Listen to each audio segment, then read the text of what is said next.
반갑습니다. 최고의 성과를 내시고자 하는 세일즈인들의 뒤에서 무기가 되는 세일즈 대본을 써드립니다. 세일즈 작가 황현진입니다. 만나 뵙게 돼서 반갑습니다.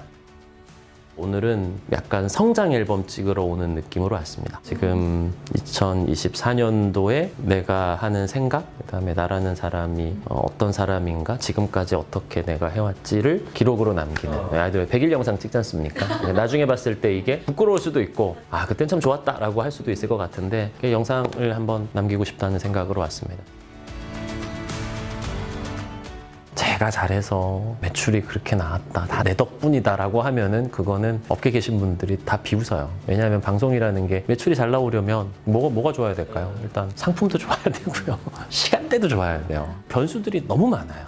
쇼호스트를 하면서 재미를 느꼈던 부분이기도 한데 제가 퇴사를 결심했던 부분이기도 해요. 왜냐하면 내가 아무리 열심히 한다 하더라도 나만의 역량 가지고는 한계가 있구나라는 거를 느끼는 거죠. 제가 잘했던 거는 외부 고객뿐만 아니라 내부 고객도 봤어요. 저는 외부 고객은 제 방송을 보고 소화기를 들고 카드를 결제하는 고객들이죠. 내부 고객은 홈쇼핑 안에 있는 고객들. 하다못해 카메라 너머에 있는 저 PD도 내 고객이고, 상품을 가지고 오는 MD도 내 고객이고, 심지어 우리 회사의 상품을 팔아달라고 오는 협력사에 계신 대표님들, 직원분들 계시거든요. 이분들도 제 고객인 거예요. 그러니까 그분들한테 되게 잘 했죠. 저도 최선을 다해서. 저도 책을 이렇게 계속 출간하면서 책을 참 많이 안 보신다는 생각은 했습니다. 쇼폼 콘텐츠도 너무 많고 볼 게 너무 많지 않습니까? 현대인이 살아가면서 하루에 접하는 정보의 양이 18세기 영국 농민이 평생 접하는 정보의 양보다도 많다고 하는 게 되게 공감이 됩니다. 그러다 보니까 무수한 콘텐츠들이 범람하고 하는데 과연 책이 얼마나 그 사이에서 비집고 살아남아가면서 그걸 일상화할 수 있다? 저도 되게 관심이 가더라고요. 물론 저부터도 일상화를 더 시켜야 되긴 하겠지만 제가 소개할 자기소개서는 이 책입니다. 이제 한창 제가 앞으로 해야 될 일이 뭘까 해서 쇼호스트를 그만두고 나와서 기업교육이라는 분야에 새롭게 제가 도전을 하면서 내가 할 수 있는 게 뭘까를 계속 고민하던 찰나에 이 안에서 저는 되게 큰 영감을 얻었습니다. 지금 세일즈 작가로 살게 만들어준 가장 큰 영감도 전 이 책에서 얻었습니다. 그래서 문장 중에 보면은 책에서 당신이 당신의 말과 글을 통해서 누군가의 시간적, 금전적 투자를 이끌어냈다면 그건 세일즈다. 꼭 우리가 돈을 얼마를 받고 물건을 주고 이것만이 세일즈가 아니라 당신이 하는 모든 것이 세일즈다라고 하는 그 문장이 저는 사실은 콱 바뀌었습니다. 책 한 권을 볼 때 예전엔 되게 욕심이 많았거든요. 여기서 되게 많은 거를 막 뽑아내야지, 이용할 만한 것들을 많이 건져야지라는 생각도 예전엔 했었는데 요즘은 책 열심히 이렇게 보다가 딱 한 줄 걸리잖아요. 딱 한 줄이 나한테 팍 울림이 있으면 저는 그것만으로도 이 책 한 권은 가치 있다고 또 생각도 합니다. 저는 근데 그때 그 문장이 저한테 되게 큰 영감이었습니다. 그래서 비단 세일즈라는 게 내가 하고자 하는, 내가 뜻을 품고 있는 이 분야가 단지 영업직에 종사하시는 분들만을 위한 게 아니라 면접 보시는 분들도 똑같죠. 나라는 상품, 또 내가 가진 경험, 나의 실력이라는 콘텐츠를 소개하시는 거지 않습니까? 그것도 어찌 보면은 세일즈인 거고, 저한테 감사하게도 이렇게 제안을 주셔서 언제 보자라고 저한테 하신 것도 사실은 세일즈인 거죠. 저는 어쨌든 지금 이 시간 너무 또 많은 걸 얻고 있지만 제 입장에서는 또 시간과 이런 것들을 투자하는 거기 때문에 그러니까 인생이 세일즈다라는 저한테 가장 큰 확신을 주었던 책이기도 합니다. 그게 사실이죠. 사실인데 그것도 제가 해야 될 역할이기도 한 것 같습니다. 한국에 보면 유독 외국과는 다르게 평가절하된 단어들 중에 하나가 저는 세일즈 같습니다. 설득도 실은 그렇고요. 설득 당한다 그러거든요. 짜증나, 칭찬 당했잖아 이런 이야기 안 하거든요. 또 사랑을 당했다 이런 이야기 안 하지 않습니까? 설득은 당했대요. 설득이라는 키워드도 말씀설에 얻을 듯 아닙니까? 근데 이게 주체만 조금 바꾸면 내가 말로 얻어낸다 생각하니까 저 사람 입장에선 당했다고 느끼는 거거든요. 그게 아니라 역으로 말로써 네가 얻을 수 있는 걸 이야기해 주는 거야. 내가 이걸 통해서 넌 이런 걸 얻게 될 거야 라고 피동전미사가 붙는 것만 봐도 설득도 저는 좀 평가절하됐고 오명을 벗고 관점의 변화들이 좀 생기면 부정적인 단어들에 대해 갖고 있는 고정관념은 좀 바꿔야겠다는 생각은 합니다. 너무 중요하죠. 예를 들어 개발자입니다. 개발자인데 자기가 뭔가를 개발을 했으면 왜 이런 생각을 했고 왜 이런 걸 개발했고 코딩을 이렇게 하고 이게 설명을 해야 되는데 그게 안 된다는 거죠. 내가 그냥 이게 이렇습니다라고 보여만 주면 저 사람이 찰떡같이 알아듣고 아 그렇겠구나라고 오해 아닌 오해를 하게 되는 거죠. 내가 만든 것, 내 결과물에 대해서 이런 게 있으니까 시간을 투자하든 노력을 투자하든 해줘라고 협조를 구하는 과정들이 사실은 너무 중요하다고 생각을 합니다. 특히 직장 내에서도 아무리 잘 안다 하더라도 세일즈라고 하는 이런 과정은 필요하다고 생각합니다. 디자인 팀하고 기획 팀들이 보면 이런 갈등을 많이 겪죠. 기획 팀들이 보면은 디자인 의뢰할 때 대충 말해요. 아시죠? 뭐 이렇게 모던하면서 약간 앤틱한 느낌으로 말이 안 되거든요. 어떻게 모던한데 앤틱해요? 디자이너는 반응이 더 웃겨. 알죠? 느낌 아니까 이러면서 또 자기 멋대로 만들어 놓죠. 그러면 이제 나중에 그때부터 둘이 싸우는 거예요. 내가 언제 그랬냐? 네가 그러지 않아. 저는 쌍방과실이라고 봅니다. 구체적으로 자기가 한 게 뭔지에 대해서 팔지 않았던 이 사람도 잘못인 거고 또 자기 멋대로 해석해서 한 이분도 잘못인 거고 인생이 세일즈입니다. 사람들 저 작가다 강사다 해주시는데 저도 완전 세일즈맨이죠. 내가 어떤 걸 파는 사람인지 상대도 알고 그러면 사실은 구구절절하게 이렇고 저렇고 이야기하는 게 중요한 게 아니라 제가 알기로는 당신께서는 현재 이런 상황이고 이러한 것들이 필요하다고 알고 왔습니다. 그래서 오기 전에 제가 이런 것들을 소개해드리고 싶어서 왔습니다. 중요한 이야기니까 반드시 들으셔야 됩니다. 라고 확신 있게 초반에 다가가는 모습이 전 중요할 것 같고 그게 아니라 나를 잘 몰라요. 내가 어떤 사람인지를 잘 모르고 이 사람 자체도 여기에 대해서 크게 필요성을 못 느낀다라고 하면은 그 필요성을 느껴지게 하기 위해서는 결국 질문이죠. 세일즈를 잘한다, 질문 잘한다는 거죠. 외국에 있는 책들이 우리나라로 번역되면서 질문에 대한 잘못된 고정관념들이 몇 가지 있습니다. 폐쇄형 질문이 좋은 건가요? 개방형 질문이 좋은 건가요? 개방형? 개방형이라고 우리 다 이제 알고 있어요. 그리고 열린 질문을 해야 돼요. 근데 한국에서는 그게 안 먹히거든요. 예를 들어 다짜고짜 만나서 처음 인사드립니다 고객님 10년 뒤 가족들에게 어떤 모습으로 기억되길 원하세요? 술은 못 드세요? 뭐야 이랬잖아요. 그렇죠? 약간 문화의 차이인가? 문화의 차이 있어요. 그러니까 저는 늘 강조하는 게 세일즈 하실 때 첫 시작의 질문은 무조건 쉬워야 된다. 닫혀있고 열려있고가 아니라 무조건 쉬워야 된다는 거죠. 무조건. 점집 가보시면은 질문 쉽게 하죠. 가자마자 요즘 어떤 고민이 있어서 왔을까요? 이렇게 안 하시잖아요. 딱 그냥 힘든 일이 있어? 이러시잖아요. 최근에 해외 나갔다 온 적 있어? 맞아? 진짜로 있으세요? 네. 그래요? 그래요? 깜짝이야. 미래 가치를 갖는 상품입니다. 10년 뒤에 이 고객한테 정말 가치 있는 상품이다. 그래서 나는 이 고객이 미래 10년 뒤를 생각할 수 있게끔 만들어야 된다라고 하면 그 질문하기 전에 쉬운 질문부터 들어가야 돼요. 예를 들어 일주일에 아이들과 한 몇 시간 정도 함께 하세요? 이렇게 물어봅니다. 아빠들 대다수 대여섯 시간 안 넘거든요. 그렇죠? 바쁘시다 보니까. 그렇죠? 그 다음 물어보세요. 혹시 그럼 10년 뒤에 아이들한테 어떤 모습으로 기억되시면 좋으세요? 이렇게 물어봐요. 근데 똑같은 질문인데 앞에 내가 뭔가 답변할 이야기가 쉬웠다면 그 다음에 이어질 답변이 자칫 어렵다 하더라도 답할 용기가 생기는 거예요. 근데 이제 주의하실 거는 내가 어떤 답변을 얻겠다 정해놓고 끌고 가는 커뮤니케이션은 되게 치사한 커뮤니케이션, 저급한 커뮤니케이션이고 정말 이 사람이 답변할 수 있게끔 쉽게 입을 열게 만들고 그 다음에 이제 내가 묻고 싶은 걸 묻는 거는 저는 되게 고급 스킬이라고 생각합니다.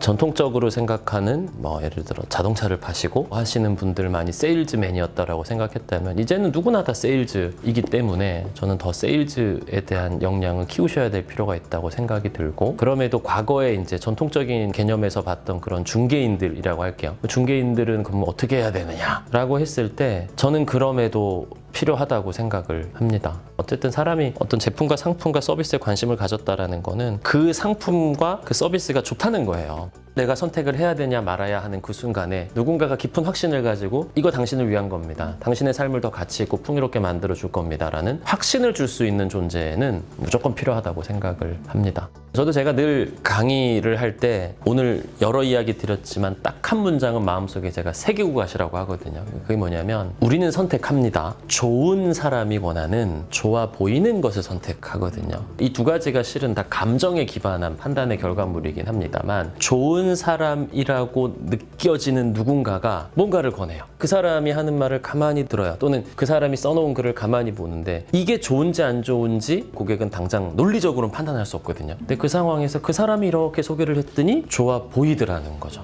그러면 저는 선택을 한다라고 봅니다. 그래서 저도 제가 세일즈 강의 무슨 강의 하시나요? 라고 하면은 이 두 가지 키워드 가지고 강의를 합니다. 좋은 사람으로 느껴지게 만들기 위한 스킬들도 분명히 있고요. 그 다음에 내가 권하고자 하는 상품을 또 좋아 보이게 만드는 방법들이 또 있거든요. 둘 다 중요합니다.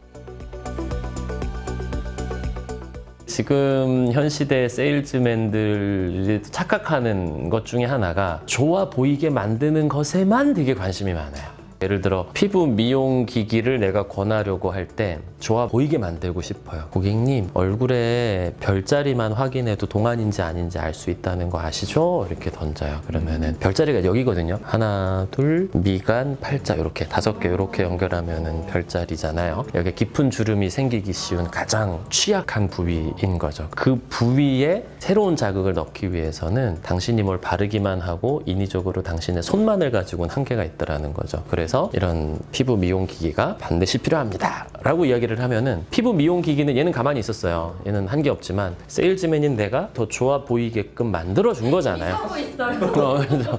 감사합니다. 그러면은 이걸 더 좋아 보이게 만드는 게 또 하나의 분야라면 내가 이것만 하면 다 팔 수 있다고 착각을 하는 거죠. 근데 정작 이걸 이렇게 이야기하는 이 사람이 고객한테 좋은 사람이 아니에요.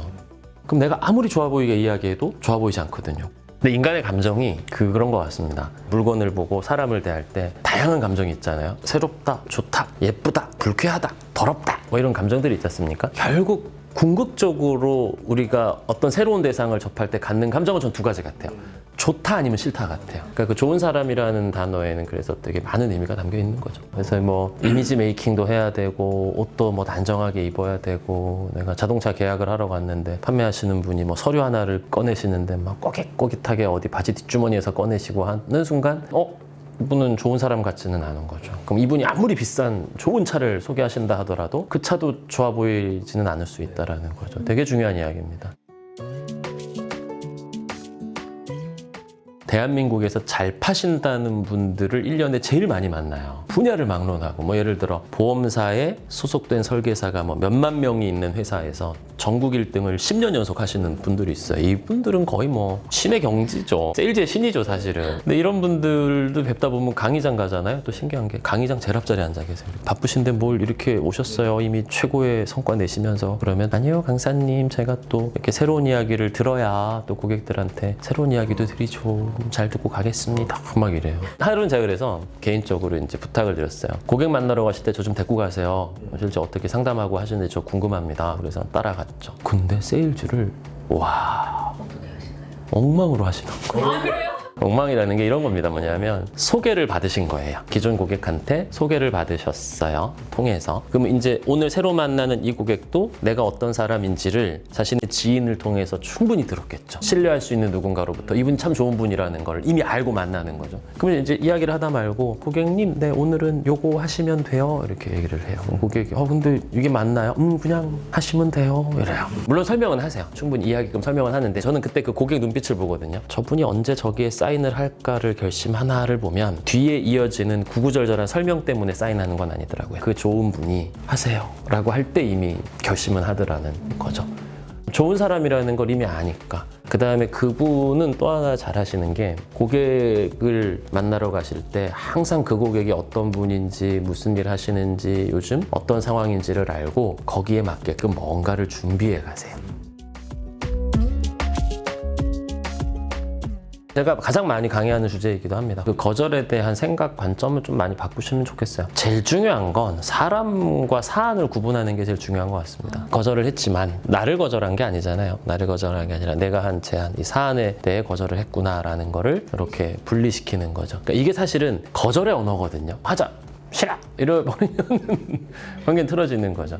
정확하게 내가 너의 제안을 해준 거 너무 고마워. 근데 내 상황이 이러이러하니 난 너라는 사람은 너무 신뢰하고 너와 함께하고 싶지만 지금 네가 한 그 사안은 당장은 하기 어려울 것 같아 라고 이야기해주면 이 사람은 상처 크게 안 받거든요. 거절하는 사람이 먼저 사람과 사안을 구분해야 되는데 그걸 할 줄 아는 사람들이 많이 없습니다. 그럼 저는 오히려 이야기를 하면서 영업하시는 분들한테 그 이야기를 드려요. 고객이 만약에 이런 거절의 언어를 아는 현명한 사람이었다면 당신이 상처받지 않았을 거다. 근데 고객이 아직 그런 거절의 언어를 몰랐기에 그 말이 어눌했던 거다라고 저는 생각하시라고 하거든요. 예를 들어 아이에게 이유식을 먹여요. 애가 뭐라 그럽니까? 싫어! 이러잖아요. 얘는 아직 거절의 언어를 모르니까 싫어! 이런다고. 근데 대한민국의 그 어떤 부모도 이게 부모한테 말하는 꼬라지 마라 이러면서 그죠? 부모를 뭘로 알고 이런 부모 하나도 없어요. 그죠? 그렇다고 또 그 어떤 애기도 어머님 제가 아까 오후 2시에 분유를 200ml 원샷을 때려서 지금은 아직 시장하지 않습니다. 어머님께서 챙겨주시는 마음은 너무 감사하나 아직 그 이유식은 저에겐 시기상조인 것 같습니다. 이런 애는 하나도 없거든요. 말도 안 되는 거잖아요. 그러니까 거절의 언어를 모르니까 싫어하는 거잖아요. 저는 거절 당하시는 입장에서도 그냥 고객이 거절의 언어를 못 배웠구나. 내가 받아들여야지 어떡하나. 잘 파시는 분들은 끊임없이 고객이 상상할 수 있게 만들어줍니다. 예를 들어 뭐 입고 계신 블라우스 예쁘잖아요. 근데 보니까 여기 셔링이 지금 잡혀 있으세요. 그렇죠? 제품의 특징이라고 보면 여기 셔링이 이렇게 몇 가닥 잡혀 있어요. 이 물질이 가져다 주는 거. 너는 이걸 하는 순간 셔링 잡힌 블라우스를 갖는 거야 한 거죠. 근데 경험적 소비라는 건 조금 쉽게 생각하면 이 블라우스를 입고 내가 할 수 있는 경험을 설계를 해주는 거죠. 오랜만에 친구 만났을 때 반갑다고 막 인사하다가 이렇게 팔뚝살 떨리는 거 보고 막 깜짝 놀랐던 적 있으시죠? 근데 얘는 아무리 세게 당신이 손을 흔들어도요 전혀 그런 걱정 안 하셔도 됩니다 라고 하면은 의류 매장이라고 가정을 하면 의류 매장에 진열되어 있는 이 제품을 보고 있지만 머릿속으로는 이미 동창 만나서 막 팔뚝 흔드는 본인의 그 경험을 사실은 구입하는 거거든요. 추파춥스가 있습니다. 추파춥스를 번화가 한가운데서 파셔야 돼요. 자, 1번 추파춥스 사세요. 이래요. 별로 안 사요. 두 번째 사람은 사랑이 담긴 추파춥스를 사세요. 이래요. 좀 낫겠죠. 왜? 의미를 담으니까. 네. 근데 세 번째 친구는 번화가니까 아시죠? 최고의 소주 안주는 추파춥스입니다. 한 잔 꺾고 한 번 빨고 두 잔 꺾고 두 번 빨고 라고 이야기를 해주면 똑같은 추파춥스지만 현존하는 물질에 국한되는 게 아니라 내가 이거 친구들하고 가서 나눠 먹으면서 한 잔하고 하는 그 경험이 막 그려지는 겁니다. 그 순간 이 추파춥스에는 단지 그냥 물질적 가치만이 있는 게 아니라 내가 이걸 소비함으로써 갖게 되는 경험적 가치까지도 포함을 시키실 수 있는 이게 사실은 궁극적인 세일즈가 나아가야 될 방향이긴 합니다. 세상에 의미 없는 상품 서비스는 전 없다고 생각하거든요. 당신이 무엇을 고객한테 소개하든 그게 이 고객의 미래에 조금이라도 가치가 있다고 생각을 하느냐 그래요. 물어보면은. 그럼 다들 뭐라 그러냐면 당연하죠. 당연한 거 아닙니까? 그러면 그 확신을 가지고 가라. 이야기를 드리죠. 그럼에도 당신이 생각했을 때 그 자신감이 안 생기거든 더 공부하시라고 저는 그래요. 그러니까 저도 예전에 홈쇼핑에서 근무할 때 보면은 저는 제가 선택권이 없죠. 상품 선택권이. 병선 딱 나오면 오늘 이거 가서 팔아야 돼요. 아우 지금도 기억나요. 제가 특정 상품명 이름을 말씀드릴 수는 없지만 스네이크 머시기라는 신상품 이론칭이 됩니다. 근데 뭐냐면 화장실 개수대 아세요? 쫙 이렇게 뚫고 들어가요. 그래서 이렇게 쫙한 머리카락이 쫙 빠지는 이런 거죠. 근데 그 당시만 해도 그 지하철에서 한 2,000원이면 사요. 요번에 론칭하는 게 미국 직수입이고 소재도 금속 소재예요. 근데 가격이 너무 많이 비싼 거죠. 누가 사 이거를 약간 이런 생각을 한 거죠. 그러니까 방송도 제가 대충 했죠. 살람 사시고 살람 마시고 약간 이런 느낌이었겠죠. 그러니까 당연히 매출이 좋을 리는 없죠. 끝나고 나서 의무적으로 고객 게시판을 한 번쯤 확인을 하는데 그 상품과 관련된 후기가 올라왔는데 제가 너무 감동받았어요. 눈물이 났어요. 고객이 하는 이야기가 세상에 나 이 상품 때문에 너무나 좋다고. 자식들은 다 출가하고 뭐 이런 상황에서 자꾸 물이 안 내려가서 바닥을 뭐 대공사를 해야 되나. 너무 고맙다는 후기 막 오타를 쳐가면서 막 이렇게 구구절절하게 써주신 거예요. 그래서 제가 그때 되게 많이 반성했습니다. 뭐냐면 이 상품이 고작 30대 초반인 남자인 내가 봤을 때는 왜 사? 라고 했지만 그분께는 정말 필요한 상품일 수 있었던 거죠. 그래서 그때부터 공부하게 되더라고요. 세상에 필요 없는 상품은 없다. 대신에 많은 사람이 필요하는 상품이 있고 그렇지 않은 정도의 차이는 있을 수 있다. 그럼 내가 해야 될 일은 나에게 주어진 상품이 누군가에게 필요할까? 누가 이거를 썼을 때 더 삶이 행복해지고 윤택해질까를 계속 고민하게 되더라고요. 페인 포인트를 발견해야 된다 이야기 하시잖아요. 그렇죠. 반창고 팔려거든 상처 찾아야죠. 근데 자꾸 우리가 이 반창고는 습윤 밴드고 뭐 인장력이 얼마고 여기에 매몰되는 순간 아무도 안 삽니다. 붙일 데가 없는데 왜 사냐는 거죠. 근데 잘 파신다는 건 이런 거죠. 거기 혹시 무릎에 상처 나 있는 거 아세요? 큰일 나요. 나중에 흉지고 나 다리 잘라야 돼요. 이러면서 이제 반창고를 필요하다라고만 이야기해 주면 그 다음에 사요 사람이.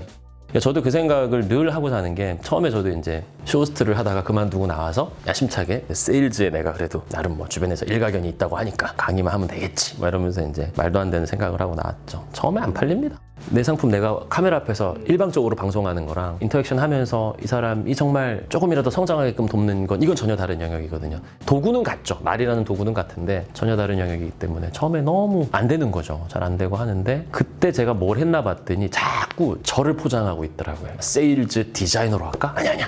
세일즈 코치 아니야. 아마 그때 제가 임팩터를 알았다면 저 세일즈 임팩터라고 자꾸 저를 알리려고 그러더라고요. 나를 포장하고. 근데 그게 아니라는 걸 어느 순간 제가 이제 알고 나니까 그때부터는 상품은 좋은데 반응은 뜨뜻미지근하죠. 당신의 언어와 고객의 언어가 달라서 그래요. 꼭 간극을 좁혀드리는 역할을 하는 세일즈 작가 황현진입니다. 이렇게 소개를 하고 그때부터 반응이 오더라고요. 그러니까 지금도 똑같은 소개지만 두 번째 소개에서는 이 사람의 문제를 제가 이렇게 이야기해 주는 거는 저는 그런 관점에서도 그 부분 매우 동의합니다. 매우 중요하다고 생각합니다. 릴스란 새로운 시작입니다.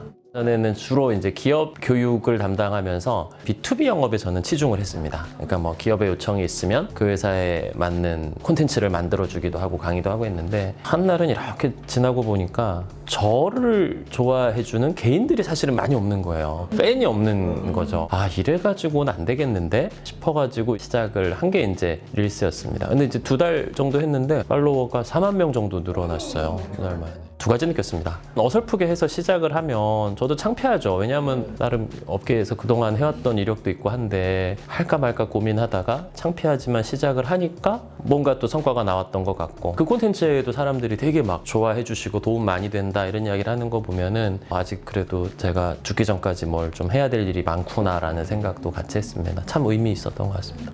그냥 매일 올렸습니다. 꾸준히 릴스가 알고리즘을 타서 쭉 올라가니까 팔로워들이 계속 늘어나더라고요. 이 사람 거를 내가 구독을 하면 그래도 꾸준히 내가 배울 게 있겠다라는 생각이 들게끔 하는 게 중요한 것 같습니다. 그래서 뭐 매일매일 하나씩 해보고 있습니다. 사진 찍고 기록하고 막 그러죠. 저도 어쨌든 언어를 만져야 되니까 좋은 언어들은 막 수집을 하죠. 주차장 검색해서 한 날 갔는데 보통은 자랑을 하겠죠. 저희는 주차 공간이 넓습니다. 쾌적합니다. 뭐 안전합니다. 이렇게 이야기하는데 한 주차장을 딱 갔는데 문콕 없는 주차장 딱 이렇게 써놓은 거예요. 근데 이것도 사실은 뭐냐면 언어로 그림을 그리는 거거든요. 직접 우리는 공간이 여유롭습니다. 이런 소리 한마디도 안 했거든요. 문콕이 없다라는 그 구체적인 키워드 하나를 잡는 순간 그 주차장은 다른 주차장과 다른 주차장이 되는 거죠. 이런 것들을 계속 제가 이제 수집을 합니다. 언어를 제가 바꿔드리기도 하는데 언어를 빼시라고 하는 것도 되게 많아요. 언어 자폭들이 엄청나거든요. 그러니까 예로부터 겸손해야 된다, 겸양의 미덕을 갖춰야 된다 하다 보니까 제안을 자신 있게 하면 되는데 바쁘시겠지만 잠시 시간 내주시면 가격이 비싸기는 하지만 하는 순간 그 단어만 박히는 거죠. 실제 연구도 있지 않습니까? 핑크색 코끼리를 생각하지 마세요라고 하는 순간 머릿속에서는 막 날아다니는 거잖아요. 근데 물론 뭐 상대가 먼저 근데 저는 이게 불편해요 라고 하면은 불편하다고 느끼실 수 있지만 이거 내가 그걸 하는 건 상관없는데 고객이 불편하다고 얘기도 안 했는데 불편하시겠지만 바쁘시겠지만 하는 순간은 난 바빠버려야 돼요. 그럼 바쁜 나에게 전화를 한 이 사람은 날 귀찮게 하는 사람이 되어버리는 거죠. 그 순간 사실 끝나는 거예요. 은연중에 우리가 그런 말들을 너무 많이 쓰고 있죠. 그러니까 평상시 쓰시는 말 중에 나도 모르게 쓰는 자폭들이 분명히 있습니다. 기업에서 신상품을 출시해서 저한테 뭐 이거 어떻게 팔면 되겠냐라고 하면은 제가 늘 빼놓지 않고 하는 아주 중요한 이야기 중에 하나가 기존에 사용하던 유저가 자기의 지인한테 이 상품을 뭐라고 설명할지를 고민하시라 그래요. 이게 사실은 세일즈 키메시지거든요. 뭐 있을까요? 고데기. 고데기 어때? 그 뭐라 그러실 것 같으세요? 신세계야, 신세계. 신세계. 미용실에 안 가도 돼. 안 가도 돼. 너무 쉬워. 오케이, 그죠? 그럼 걔는 뭐예요? 너무 쉬워. 미용실 안 가도 돼가 그 상품이 가져야 될 핵심 세일즈 키메시지더라는 거죠. 제조자의 입장에서 판매자 입장에서는 절대 답이 안 나와요. 실제 사용하는 유저들이 뭐라고 소개하는지를 가만히 봐야 돼요. 그러면 그 안에서 답이 나와요. 예전에 제가 통신사도 제가 거기 고객 언어 자문위원을 한 2년 가까이 엄청 열심히 했는데 반려동물이 집에 있고 반려인들이 외출하고 했을 때 집에서 놀아주는 인공지능 로봇을 하나 개발을 해서 이제 론칭을 하게 됩니다. 근데 자꾸 여기다 이름을 되게 거창하게 붙이려고 해요. 절대 그걸로는 입소문 나지 않거든요. 혹시 그거 잘 사용하고 계세요? 그랬더니 아, 그거 까까 로봇이요? 이러시는 거예요. 비었을 때 얘가 토출구에서 까까도 톡톡 던져주면서 강아지랑 놀아주는 거거든요. 그러면 실제 소비자들한테는 걔는 까까 로봇인 거예요. 나중에 그 지인이 그거 뭐야? 라고 했을 때 이거 까까 로봇이라고 하는 그 한 단어 그게 어떻게 보면 그 상품의 자산이 되는 거겠죠. 그럼 그거를 더 확장시켜가지고 어떻게 더 바이럴도 시키고 이럴 고민을 해야 되겠죠. 마케팅으로 본다면 애칭의 시대거든요. 요즘 시대가. 제품명 기억해주는 상품 진짜 없습니다. 에스티로더 나이트 리페어 모시기 아무도 기억 못해요. 갈색병. 갈색병이잖아요. 맞아요. 그걸로 승부하시는 거예요. 별명으로 다 사람들이 기억을 해준다는 거죠. 그 고민을 해야 됩니다. 제가 늘 강의 마지막에 이야기하는 게 사람이 지식의 높이에 설득되지 않거든요. 저 사람이 아무리 뭐 아는 게 많다 하더라도 저 사람의 말을 듣고 싶다는 생각과는 별개의 문제인데 확신의 깊이가 보이면 사람들은 그 사람의 이야기에 귀를 기울이고 그걸 통해 뭔가를 선택하게 되더라는 거죠. 무기를 쥐어드리는 게 저는 제 일이라고 생각을 합니다. 제가 알려드리는 스킬이 이 사람의 손에 쥐어졌을 때 자신감을 갖게 해주는 무기가 될 수 있다고 저는 확신을 하거든요. 그래서 그런 무기를 통해 이분들이 확신의 깊이가 더 깊어진다면 아마 그분의 이야기와 표정을 보는 고객의 반응도 달라지겠죠.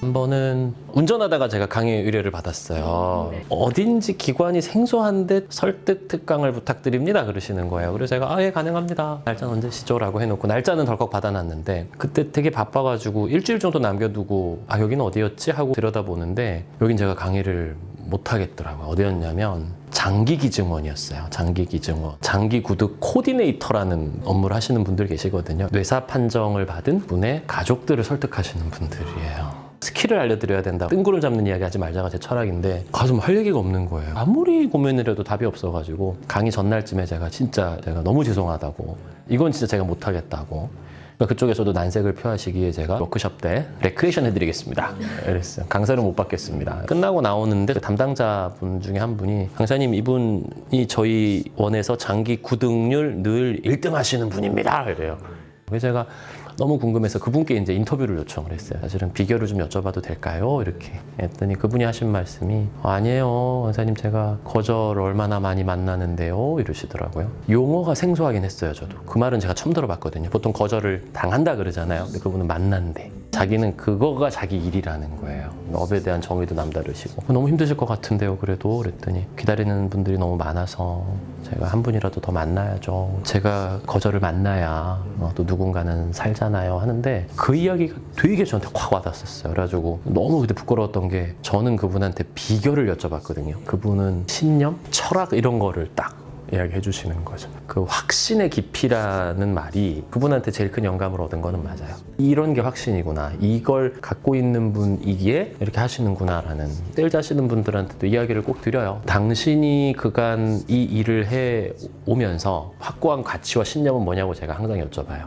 그러면 이제 이분들도 많은 걸 느끼시는 것 같아요. 예를 들면 이런 거죠. 최고의 내가 제품만을 소개한다라고 생각하면 언젠가 매너리즘에 빠져요. 왜냐하면 더 신박한 제품 나올 수 있거든요. 내가 하는 일은 누군가가 자신을 더 사랑할 수 있게끔 도와주는 일이다 라는 확신을 가지신 분들은 저는 오래 간다고 생각합니다. 저도 제가 하는 일이 누군가를 단시간 내에 최고의 실력자로 만드는 거다 라고 제 업을 정의를 하게 되면 저도 매너리즘에 빠질 거예요. 제가 하는 일을 누군가가 지독한 매너리즘에 빠지지 않게끔 늘 도와주는 거다라고 제 업을 정의를 하면 저는 또 그 안에서 제 신념과 확신을 가지고 갈 수 있는 거죠. 저는 그분이 제일 생각나요. 그분이 제일 감사하기도 하고 제가 이거를 열심히 할 수 있게 도와준 이 책이었다면 이 업을 더 해야겠다라는 사명을 준 사람이 누구냐면 저는 그분이 제일 생각납니다.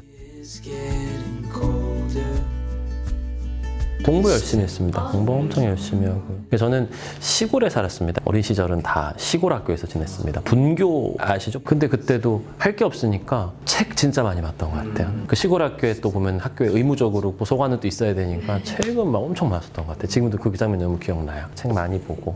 그게 이제 저한테는 글자와 이런 걸 대하게 해준 좋은 경험이었던 것 같고 그 다음에 또 하나 어릴 때 부모님께 지금도 감사한 거는 아버지가 되게 엄하신데 대학 때도 웅변을 하시고 그래가지고 이제 웅변 대회 있다 그래가지고 아버지가 욕심이 났는지 저를 아침부터 산으로 들러 끌고 다니시면서 웅변 대본 딱 쥐어주시고 외우게 한 다음에 막 소리치라고 여러분 옛날에 그 웅변 스타일 아시나요?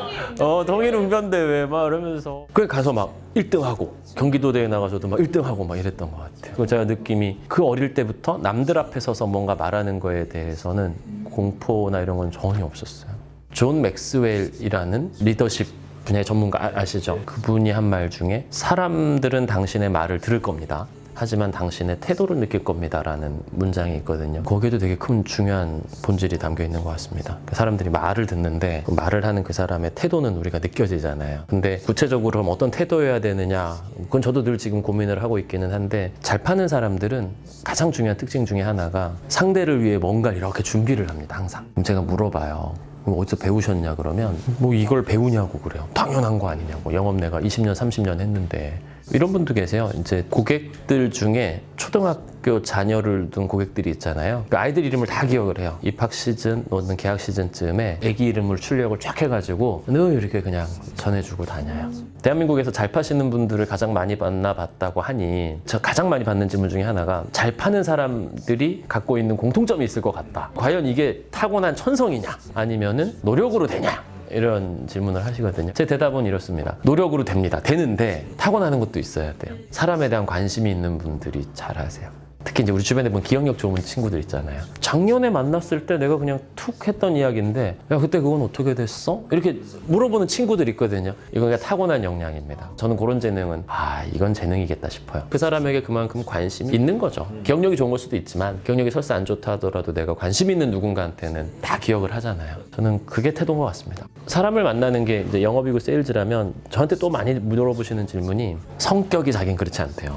영업 성격은 안 맞는다. 그럼 제가 역으로 여쭤봐요. 그럼 영업 성격은 뭐라고 생각하세요? 라고 하면은 MBTI로 치자면 E에 가까워 외향적이고 막 이런 분들이라고 생각하시는데 신기한 건 정말 잘 파시는 분들 있잖아요. 분야에서 최고의 자리에 있으신 분들 보면은 이 두 가지가 같이 있어요. 처음에 봤을 때 이분이? 라고 할 정도로 낯도 많이 가리시고 근데 또 본인이 해야 될 말을 정확하게 할 때는 또 확신 있게 딱 말씀하시는 이게 두 가지 성향을 같이 가지고 계신 분들이 많거든요. 그래서 저는 내향적인 성향에 있으신 분들도 저는 자신감 가지시고 해보셔도 좋을 것 같아요. 그래서 그런 분들한테는 제가 오히려 팁을 드리는 게 질문 많이 하셔라 그래요. 저는 질문이 시작과 끝이라고 생각합니다. 질문 많이 하고 들어주시고 듣는다라고 안 하지 않습니까? 들어준다라고 이야기하잖아요. 그 오히려 그 사람의 마음을 움직일 수 있는 그 나의 애티튜드 태도가 되기도 하고 나를 또 좋은 사람으로 느껴지게 만드는 당신만의 무기가 될 수 있다고 제가 자신감 드리죠. 가는 게 있으면 오는 건 분명히 있습니다.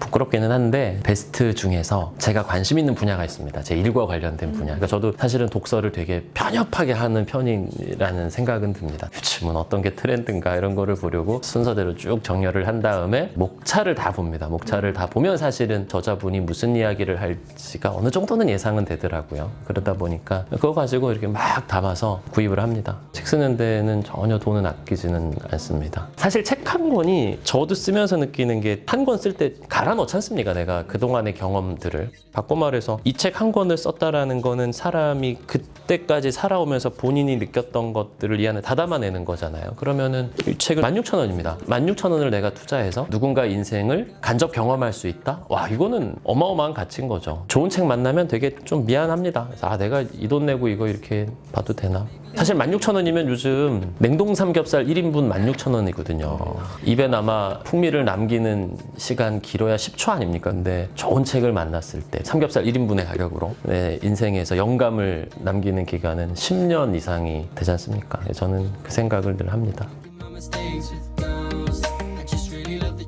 추천해주고 싶은 친구가 최근에 이제 KBS 아나운서를 했던 친구인데 퇴사를 했어요. 퇴사를 하고 본인이 이제 뭘 해야 되냐. 이 친구의 키워드는 이겁니다. KBS에서 최초로 육아휴직을 했던 친구예요. 김한별 아나운서라는 친구가 있습니다. 도전을 많이 하는 친구고 얼마 전에도 만났는데 고민도 되게 많아요. 한 곳에 근무하면서 본인이 늘 그 고민을 하더라고요. 바깥을 보지 못했다. 너무 그 안에만 갇혀 있었다라는 생각을 하는 친구한테 저는 이 책 추천해주고 싶습니다. 나를 만든 건 중얼중얼입니다. 일을 하기 전에 누구를 만나든 간에 거창한 연습이 아니라 그냥 이분 만나서 오늘 내가 뭐라고 처음 인사말을 하지? 교육생들 만나면 처음에 뭐라고 오늘 띄우지? 를 혼자서 운전을 하든 지하철을 타고 가든 혼자서 중얼중얼합니다. 근데 그 중얼중얼들이 모이니까 제가 누군가 앞에서 이렇게 이야기를 할 때 많이 도움이 됩니다. 오늘도 오면서 인터뷰 처음에 뭐라고 하지? 중얼중얼 하다가 또 이렇게 이야기를 하면은 또 누군가에겐 작은 영감이 될 수 있을 것 같고 제가 그런 욕구가 되게 많은 것 같아요. 인정 욕구라든지 그 다음에 너 정말 돈 많은 부자가 될래? 아니면 뭐 어마어마한 권력을 휘두를 수 있는 게 될래? 아니면 너 되게 유명해지고 싶은데 여기서 유명이라는 게 저는 이런 정의는 조금 다르긴 한데 사람들이 많이 알아보는 유명이 아니라 제 분야에 있어서 야 그거는 누구야? 라고 했을 때 황현진 이렇게 이거 하고 싶어요. 특정 분야에서 그냥 독보적이고 싶어요. 그거는 제 솔직한 욕심입니다. 어떤 말을 듣고 싶냐면 그분 강의 잘해? 야 발로 해도 돼. 약간 이 이야기를 듣고 싶은 거예요. 끊임없이 새로운 영감을 주는 사람이 되고 싶습니다. 저는 제가 뭘 알려주고 가르치는 게 아니라 끊임없이 영감을 주다가 간 사람? 뭐 이렇게 기억되면 너무 행복할 것 같은데요. 그러려면 제가 또 사실은 더 공부도 해야 되고 더 많은 경험도 해야 되고. 엄청난 영감을 저는 오늘 받았습니다. 맞아요. 아, 감사합니다. 행복합니다.